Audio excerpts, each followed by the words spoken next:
this is Lim Hwee Hua from Channel News Asia. Just wanted to know 2 points. You said that there's a possibility of you heading out to the financial as well as the corporate sector. Would Temasek Holdings be one of them, because that's where you came from? And the other point is, you mentioned you will still stay active in women issues. Do you feel as though you have other ways to contribute? I mean, the fact that you are no longer in politics, and what other ways would that be? Okay. Returning to the financial and corporate sector, currently I don't have any specific thoughts. It's just one of those possibilities. So I don't rule out anything. As for my role, or my interest in women's issues, even though I may not be an MP anymore, I'm still basically someone who cares about the future of Singapore. And I feel deeply about some of the challenges that women, especially working mothers, face. So I will look at all the different ways that I can contribute.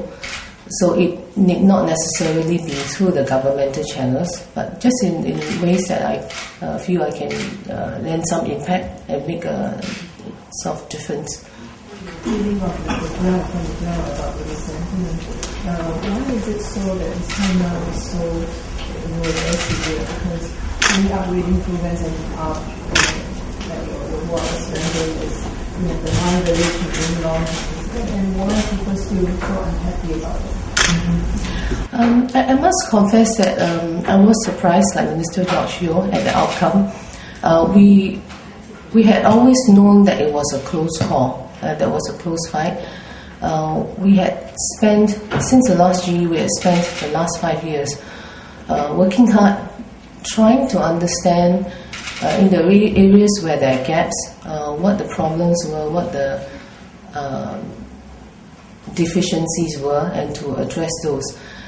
Those tend to be more around the local issues, in other words, the living environment and so on. We have also, of course, been trying to engage residents on some of the current issues. It is a surprise for us that the resentment is so deep and the unhappiness is so deep. It is therefore the motivating force for us to say at our last night's rally that this is something that the PEP really needs to sit up to and to seriously look at why it took the GE itself, for us to realize that there was this amount of resentment and unhappiness. Now, as regards I know there have been many comments about how certain divisions have polled, across. First of all, I would like to put on record that we are all under the oath of secrecy, not to comment on anything. So I would not be able to comment on some of the questions raised as to whether the Serangoon division voted in a certain pattern.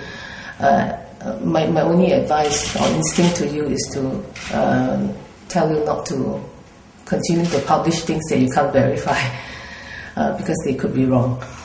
As far as Serangoon is concerned, it does have a different profile from the rest of the divisions. It has a higher percentage of private estate residents. It can, of course, be argued that for such residents, the national issues take on a greater priority than the local issues, because generally they do not like, or unlike the HDB residents, depend too much on the centralized management, town council management. They are usually more independent, more able to look after themselves, and that could be a difference in the way that they have approached the whole issue of giving the mandate.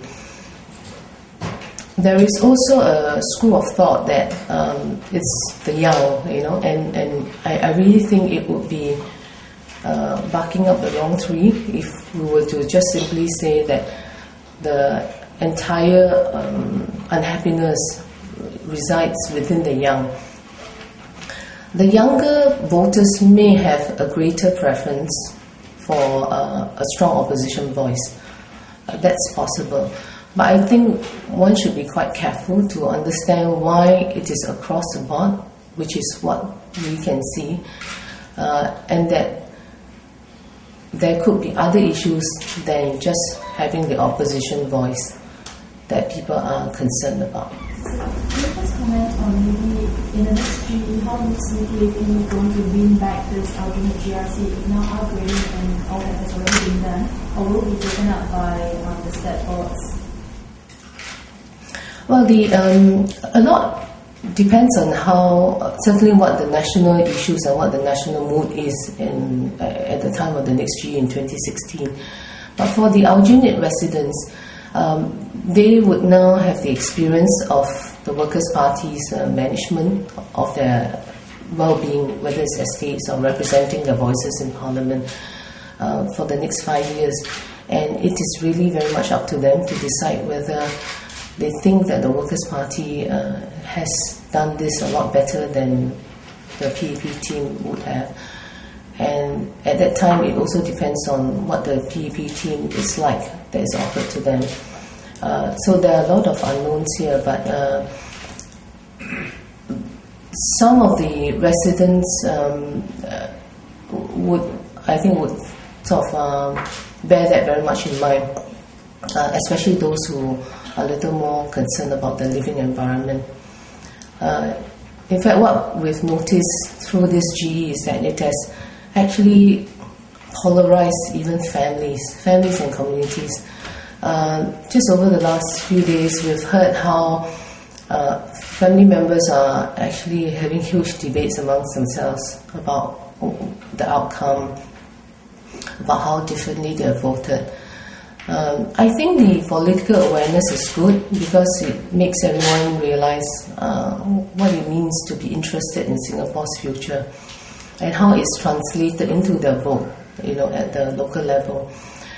But at the same time, I think there should be a common purpose driving all of us forward in terms of building a future for the whole of Singapore, and how this can be held together despite the fact that you have now the emergence of a GRC that is held by the opposition remains to be seen. I think a lot depends on how much of the national agenda the Workers' Party would fulfill in the eyes of the voters who have given their pledge to them.